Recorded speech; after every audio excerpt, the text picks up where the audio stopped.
নমস্কার প্রিয় বন্ধুরা, welcome to my YouTube channel GP creative. এখন আপনারা দেখতে পাচ্ছেন যে ঘাটটিতে আমি দাঁড়িয়ে আছি, এই ঘাটটি হচ্ছে দশাশ্বমেধ ঘাট। দশাশ্বমেধ ঘাট, হ্যাঁ, গঙ্গা সেবা নিধ দশাশ্বমেধ ঘাট। তো এখানে আপনারা দেখতে পাচ্ছেন নাগা সাধু, নাগা সন্ন্যাসী এখানে দাঁড়িয়ে আছে। এরা কিন্তু নিজেদেরকে শ্মশানে চড়িয়ে নিজেদের পিণ্ডদান নিজেরাই করে, এরা অ্যাকচুয়ালি মৃত ব্যক্তি মানুষের জীবনে, মানব জীবনে এরা মৃত। এদের মানব জীবন বলে কিছু নেই। এরা ইহলোক ত্যাগ করেছে স্ব ইচ্ছায় এবং নিজেকে আহুতি দিয়েছে অগ্নিতে।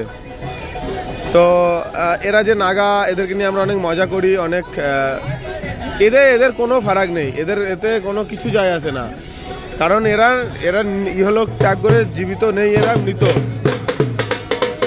তো এদের অনেক ইতিহাস আছে, এদেরকে জানা অত সহজ নয়। এরা অনেক ত্যাগ, অনেক পরিশ্রম, অনেক কঠোর পরিশ্রম করে আজকে এই জায়গায়। এদের